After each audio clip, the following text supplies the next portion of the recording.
Welcome to news on TV. సమస్యలు లేని నియోజకవర్గమే ధ్యేయంగా పనిచేస్తున్నాం. కుత్బుల్లాపూర్ డివిజన్లో 1.59 కోట్ల రూపాయల అభివృద్ధి పనుల శంకుస్థాపనలో ఎమ్మెల్యే కేపీ వివేకానంద్, గౌరవ ముఖ్యమంత్రి కేసీఆర్ నాయకత్వంలో పురపాలక శాఖ మంత్రి కేటీఆర్ సహకారంతో కోట్ల నిధులు వెచ్చించి నియోజకవర్గాన్ని ఆదర్శవంతంగా తీర్చిదిద్దుతున్నామని ఎమ్మెల్యే కేపీ వివేకానంద్ అన్నారు. ఈ మేరకు కుత్బుల్లాపూర్ నియోజకవర్గం 131 కుత్బుల్లాపూర్ డివిజన్ పరిధిలోని పద్మనగర్ ఫేజ్ 2 సాయిబాబా నగర్లలో 1.59 కోట్ల రూపాయలతో నూతనంగా నిర్మిస్తున్న సీసీ రోడ్లు, భూగర్భ డ్రైనేజీ అభివృద్ధి పనులకు ఈరోజు ఎమ్మెల్యే కేపీ వివేకానంద్ ముఖ్య అతిథిగా పాల్గొని స్థానిక కార్పొరేటర్ కూన గౌరీష్ పారిజాతంతో కలిసి శంకుస్థాపన చేశారు. అనంతరం రోడ్డు నంబర్ 21లో కాలనీ వాసుల సౌజన్యంతో 1,30,00,000 రూపాయలతో ఏర్పాటు చేసిన 9 సీసీ కెమెరాలను ఎమ్మెల్యే కేపీ వివేకానంద్ స్థానిక కార్పొరేటర్ మరియు సిఐలతో కలిసి ప్రారంభించారు. ఈ సందర్భంగా ఎమ్మెల్యే కేపీ వివేకానంద్ మాట్లాడుతూ, నిధులకు కొరత లేకుండా ప్రతి కాలనీలో మెరుగైన మౌలిక వసతుల కల్పనకు నిరంతరం కృషి చేస్తున్నామని, కోట్ల నిధులను వెచ్చిస్తూ నియోజకవర్గాన్ని అన్ని రంగాల్లో అభివృద్ధి చేస్తున్నామని అన్నారు. ప్రణాళికాబద్ధంగా సమస్యలను అధిగమిస్తూ ప్రగతి బాటలో నడుస్తున్నామని అన్నారు. మంచినీటి సరఫరా, రోడ్లు, భూగర్భ డ్రైనేజీ సమస్యలపై ప్రత్యేక శ్రద్ధ వహిస్తూ ప్రజలకు ఇబ్బందులు లేకుండా ఎప్పటికప్పుడు శాశ్వత పరిష్కారం చూపుతున్నామని అన్నారు. రాబోయే రోజుల్లో మరెన్నో అభివృద్ధి, సంక్షేమ కార్యక్రమాలతో నియోజకవర్గాన్ని ఆదర్శవంతంగా తీర్చిదిద్దుతామని అన్నారు. ఈ కార్యక్రమంలో స్థానిక డివిజన్ టీఆర్ఎస్ పార్టీ అధ్యక్షులు కేఎం గౌరీష్, మాజీ కౌన్సిలర్ సూర్యప్రభ, టీఆర్ఎస్ నాయకులు సంపత్ మాధవరెడ్డి, కిషోర్ చారే, దేవరకొండ శ్రీనివాస్, సత్తిరెడ్డి, రాకేష్ మరియు కాలనీ వాసులు భాస్కర్ రాజు, భాస్కర్ గౌడ్, సంజయ్, ఓకే రాజు, మహిళా నాయకురాలు అరుణ, మనోహర, జ్యోతిరెడ్డి తదితరులు పాల్గొన్నారు.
గౌరవ ఎమ్మెల్యే గారి చేతుల పైన ప్రారంభించుకున్నాం.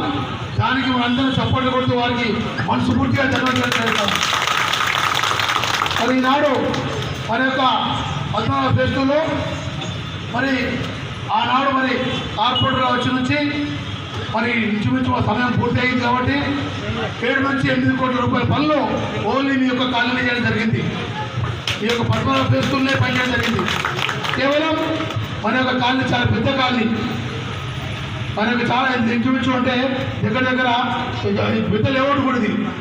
మరి దయచేసి ఎంత తెలియజేస్తా ఉన్నాను, మన గౌరవ ముఖ్యమంత్రి కేసీఆర్ గారు, దాంతోపాటుగా మన గౌరవ మంత్రివర్యులు మున్సిపల్ శాఖ మంత్రి కేటీఆర్ గారు నిజంగా ఈనాడు ప్రతి డివిజన్ మీద ప్రత్యేకమైన శ్రద్ధ వహిస్తూ ఎక్కడెక్కడ డెవలప్మెంట్ ఆగిందో సంబంధించిన ఎమ్మెల్యేల ద్వారా, ఎమ్మెల్సీల ద్వారా తెలుసుకొని మాకు నిర్మిస్తున్నందుకు వారికి ఎంతో మనస్ఫూర్తిగా నమస్కారం తెలియజేస్తా ఉన్నాను.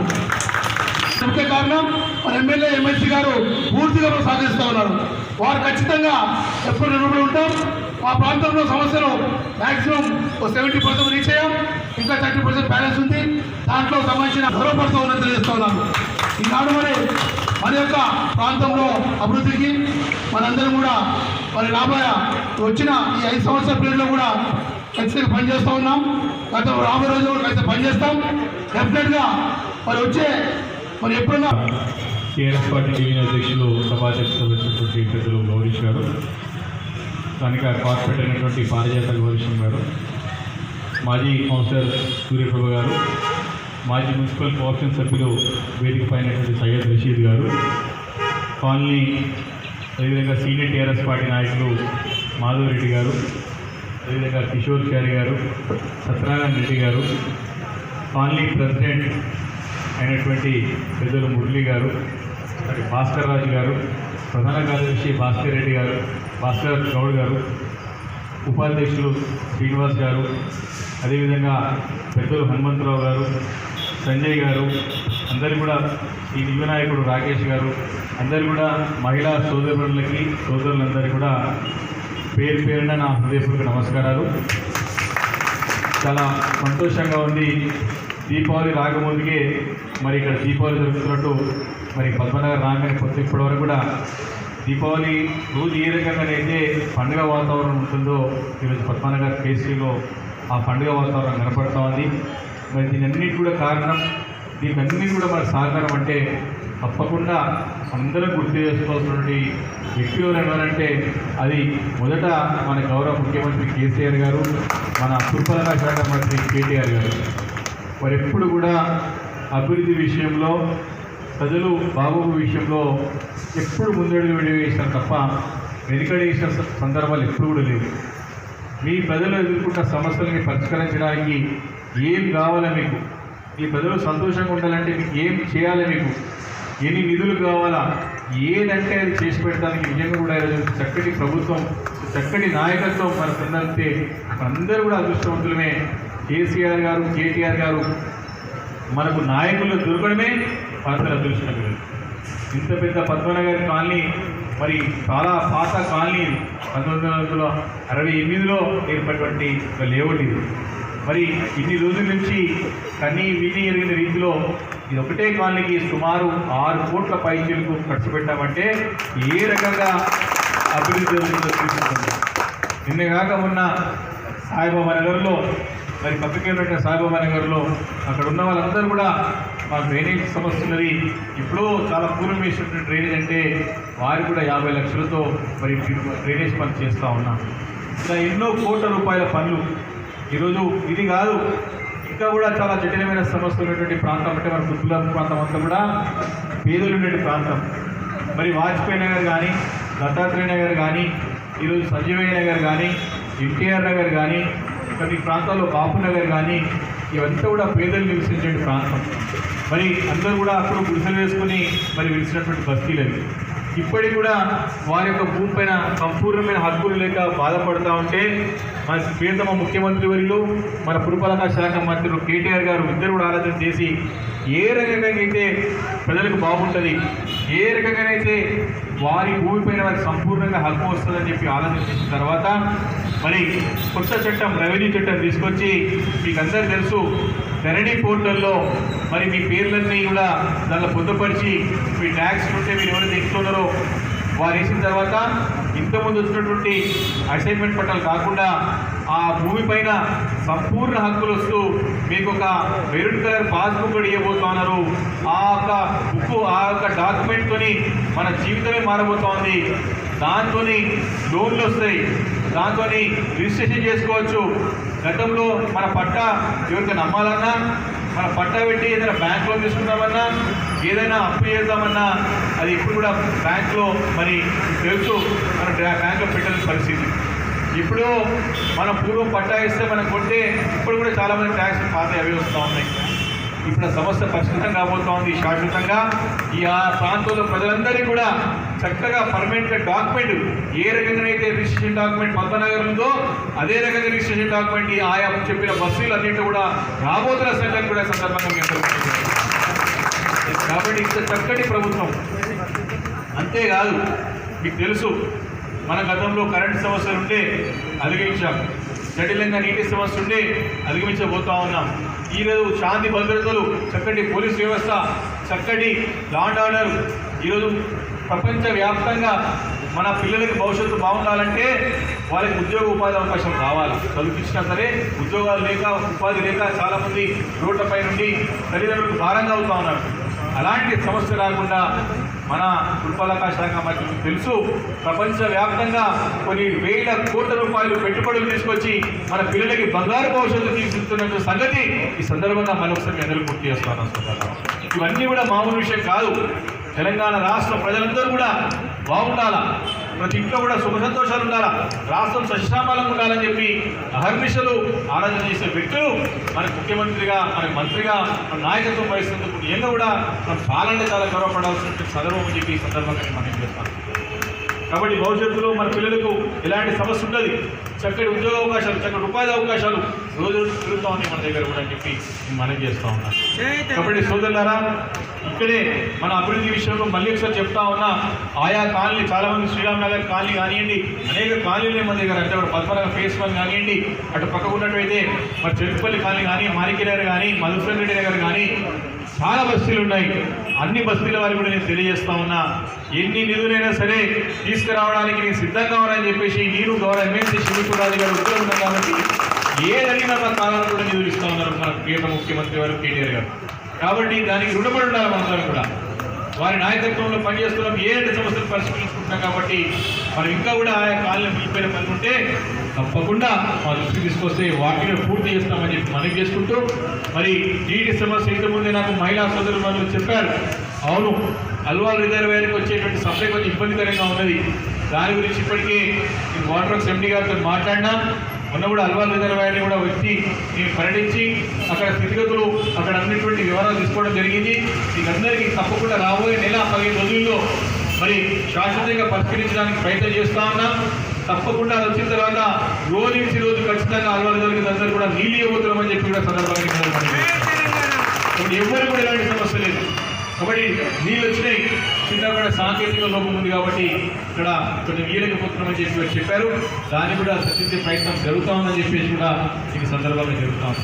ఇది చక్కగా ఏ సమస్య లేకుండా చక్కగా జరుగుతూ ఉందంటే దానికి నిజంగా కూడా అంటే మనం హాయిగా నిద్రపోతున్నాం ఈరోజు అంటే తప్పకుండా మన పాలకులు మంచి ఉన్నారు కాబట్టి, మన నాయకులు మంచి ఉన్నారు కాబట్టి హాయిగా మనం చేతిగా పని, మన గడిపిన భోజనం, చక్కటి నిద్ర పొందగలుగుతున్నామంటే రాష్ట్ర నాయకులు మరి మంచి ఉన్నారు కాబట్టి సాధ్యపడుతుందని చెప్పి సందర్భంగా మనం చేస్తాం. ఈ పరిస్థితి దేశంలో కూడా ఇక్కడ లేదు. తెలంగాణ రాష్ట్రం నంబర్ 1 రాష్ట్రంగా ఉన్నది. ఇవన్నీ కూడా కారణం అంటే తప్పకుండా టీఆర్ఎస్ పార్టీ, టీఆర్ఎస్ ప్రభుత్వం, మన నాయకుడు కేసీఆర్ గారు, కేటీఆర్ గారు ద్వారా అవుతున్న సంగతి ఈ సందర్భంగా మనం చేస్తాం. సోదరులు ఇంతకుముందు పెద్దలు చెప్పినట్టు చిన్న మాట చెప్పినారు. తెలంగాణ రాష్ట్ర చరిత్రలో అంటే హైదరాబాద్ చరిత్రలో మరి సుమారు 400 సంవత్సరాలు కావస్తా ఉంది. మొన్న కురిసినటువంటి పెద్ద వర్షం రెండో పెద్ద వర్షం. 400 సంవత్సరాల్లో ఇంత పెద్ద వర్షం ఎప్పుడు కూడా కురవలేదు. ఒకటి 1916లో కురిస్తే మళ్ళీ మొన్న కురిసిన వర్షాలే. సుమారు 100 సంవత్సరాల తర్వాత అంత పెద్ద వర్షం కురిసింది. అంత పెద్ద వర్షం కురిస్తే ఎంత అతలాకృతమైంది మన నగరం అంతా కూడా మనం కళ్ళారా చూసినాం. మనం కూడా ఇబ్బంది పడ్డాం, మనం కూడా చాలా కష్టాలు పడ్డాం. ఇవన్నీ కూడా గుర్తించి మరి సీఎం గారు ఎవరైతే ఇల్లు మరి ఎవరైతే ధ్వంసమై ఇబ్బంది అయిందో వారికి ₹1,00,000 ఇస్తామని చెప్పారు. ఎవరైతే పాక్షికంగా కూలిపోయిందో వారికి 50,000 ఇస్తామని చెప్పారు. ఎవరైతే ఇళ్ళకి నీళ్ళు వచ్చి ఇబ్బంది పడ్డారో తలా ₹10,000 ఇస్తామని చెప్పి ₹550 కోట్ల వెచ్చించినటువంటి పెద్ద మనసున్నటువంటి నాయకుడు మన ముఖ్యమంత్రి కేసీఆర్ అని చెప్పి ఇప్పుడు కూడా చెప్తా ఉన్నా. నిన్ననే అది ఏమైందంటే మరి చక్కగా చేసుకుంటా పోతే ఇక మాకు వస్తువులు రాదని చెప్పేసి గొడవలు, కొట్టడలు, పంచాయతీలు, వీడి పూజ, వాడి పూజ, ఈ అవతల పడలేదు ఇప్పుడు ఏం లేదు. ఇన్ని కోట్లతో అభివృద్ధి చేస్తామంటే, ఇంత చక్కగా చేస్తామంటే పార్టీ వాళ్ళకి నిలబడదా క్యాండిడేట్ లేరు, వాళ్ళకి ఏం చెప్తున్నా మాట్లాడలేరు. ఇదో చిన్న ఇష్యూ కాగానే, చిన్న గొడవ లాంటిది కాగానే ఇక సంఘటనలో సడమి అంటారు. ఎవడు వస్తే కానీ ముందు రాగానే కడవలు వేసుకొని చుట్టుముళ్ళు పడుతున్నారు. కానీ వారికి పప్పులుడికై ఇప్పటి కూడా నిజమైన లబ్ధిదారులు ఉంటే ఇంటింటికి తిరిగి వారు కూడా 10,000 ఇప్పిస్తామని చెప్పి సందర్భంగా నేను మనవి చేస్తాను. మీరు తిరిగండి. నిజంగా బాధితులు ఉంటే నిజంగా నీళ్ళకి వచ్చి పప్పు బియ్యం ఉప్పు కలిసిపోయి మరి సాక్షి కోల్పోతే వారికి కూడా ఇప్పిస్తామని చెప్పి మనం చేసుకుంటూ, కానీ అందరికి ఇచ్చింది మాకు ఇవ్వాలంటే మాత్రం కరెక్ట్ కాదు. బంగ్లా వాళ్ళకి ఇచ్చారంటే ఇండెంటేషన్ ఏరియా ఇక్కడ నీటి మునిగిన ఏరియాలో కొన్ని జాగాలు ఇచ్చిన వాటి వాస్తవమే. కొన్ని జాగాలు తప్పులు జరిగిండొచ్చు, దాన్ని సరిదిద్దాం. కానీ అందరికీ కాకుండా మీరే బస్తీలలో కూర్చొని ఎవరికైతే కష్టమైందో, ఎవరికైతే ఇబ్బందులు ఉన్నారో వారు ఖచ్చితంగా ఇప్పించే ప్రయత్నం చేయండి. దాన్ని కూడా ప్రారంభోత్సవం చేసుకుంటాం. 5-10 రోజులు కాదు, చక్కటి ఒక 15 రోజుల వరకు ఆ కార్యక్రమం జరుగుతుందని చెప్పేసి కూడా ఈ సందర్భంగా మనవి చేసుకుంటూ, మరి చివరిగా మళ్ళీ మీకు అందరికీ చెప్పేది ఏంటంటే ధరణి పోర్టల్ అనేది రేపు మనందరి జీవితాల్లో వెలుగులు ఇవ్వబోతా ఉంది. మరి చాలా మంది ప్రాంతాల్లో మనం కూడా బాలింగ్ వాళ్ళు కూడా మనం కూడా ధరణి పోర్టల్లో మన హౌస్ నెంబర్ వేసుకొని మన ప్లాట్ నెంబర్ ఎంట్రీ చేసుకుంటే మనకు కూడా ఒక వెరిఫికేషన్ పాస్ రాబోతాం. ప్రపంచంలో ఎక్కడున్నా సరే అక్కడికి చూసుకోవచ్చు. నెట్ పడితే మన పేరు మీద ఎంత ట్యాక్స్ ఎంత ఉంది, మన జాగ్రత్త ఉందని చెప్పుకోవచ్చు. రేపు పొద్దున మనం అమ్మినా కొనినా ఇలాంటి లిటిగేషన్ లేకుండా, మరి పద్మనగర్ అంటే నేను 68 డాక్యుమెంట్ పెద్ద లిటిగేషన్ ప్రాంతం మన అందరూ తెలిసిందంతా కూడా. పద్మనగర్ 68 డాక్యుమెంట్ అంటారు ఫస్ట్. కాబట్టి ఆ సమస్యలు ఉన్నాయి. కాబట్టి మీరందరూ కూడా కాలనీలో కూర్చొని phase 1 కానీ phase 2 కానీ అందరూ కూడా మీరు కూర్చొని ఇది చాలా క్లియర్గా ధరణి పోర్టల్ ఎంట్రీ చేయించుకున్నట్టయితే మనకి ఎప్పుడు కూడా ఏం లిటిగేషన్ ఉండదుగా. మనం అమ్మినా కొనినా ఇమీడియట్గా మ్యూటేషన్ అయిపోతుంది. ఉదాహరణకి భాస్కర్ రాజు గారి దగ్గరికి వెళ్ళి మరి భాస్కర్ గౌడ్ గారు కొంటే మరి వారి దగ్గర పాస్బుక్ ఉంటుంది, వీరి దగ్గర పాస్బుక్ ఉంటుంది. ఇమీడియట్గా ఆయన పేరు మీద ఈయనకైపోతుంది, ఈయనకైపోతుంది. చాలా క్లారిటీ ఉంటుంది. ఇలాంటి అంటే కాంప్లికేషన్స్ లేకుండా, భవిష్యత్తులో ఎలాంటి ఇబ్బందులు లేకుండా చక్కటి చట్టం తీసుకొచ్చిన సంగతి మరి సందర్భంగా నేను గుర్తు చేస్తా ఉన్నాను. ఇక్కడ రెవెన్యూ ఇష్యూస్ కూడా పద్మనగర్ phase 1లో రెవెన్యూ ఇష్యూస్ ఉన్నాయి. శ్రీరామనగర్లో డిఫెన్స్ వర్క్ ఇష్యూ ఉన్నది. వాటన్నింటినీ పరిష్కరించాలంటే కేవలం టీఆర్ఎస్ పార్టీతో అయితే తప్ప వేరే ఏ పార్టీతో కూడా కాదని చెప్పి మనం చేసుకుంటూ వాటన్నిటి ఖచ్చితంగా చిరుతని పరిష్కారం చేస్తామని చెప్పి మనం చేసుకుంటూ, మరి అభివృద్ధి విషయం వచ్చేసరికి మరి పద్మనగర్ అనేది ఇప్పుడు ఆదర్శంగా తయారవుతా ఉన్నది. అన్ని కాలనీలు కూడా ఇదే రకంగా ఎన్ని కోట్లైనా సరే వెచ్చించి ఇది ఏర్పాటు చేస్తాం. వాటర్ లైన్స్ కూడా మిగిలిపోయిన కొన్ని ప్రాంతాలు ఉన్నాయి ఎక్కడెక్కడ, ఆ వాటర్ లైన్స్ కూడా భవిష్యత్తులో పూర్తి చేస్తామని చెప్పి మనం చేసుకుంటూ మరి చక్కటి కార్యక్రమం ఏర్పాటు చేసినటువంటి ఇక్కడ స్థానిక నాయకత్వానికి, సంక్షేమ సంఘం వారికి ప్రత్యేకంగా అభినందనలు తెలియజేసుకుంటూ మీ అందరికీ నమస్కారాలు తెలియజేసుకుంటూ నేను సెలవు తీసుకుంటాను. Thank you very much.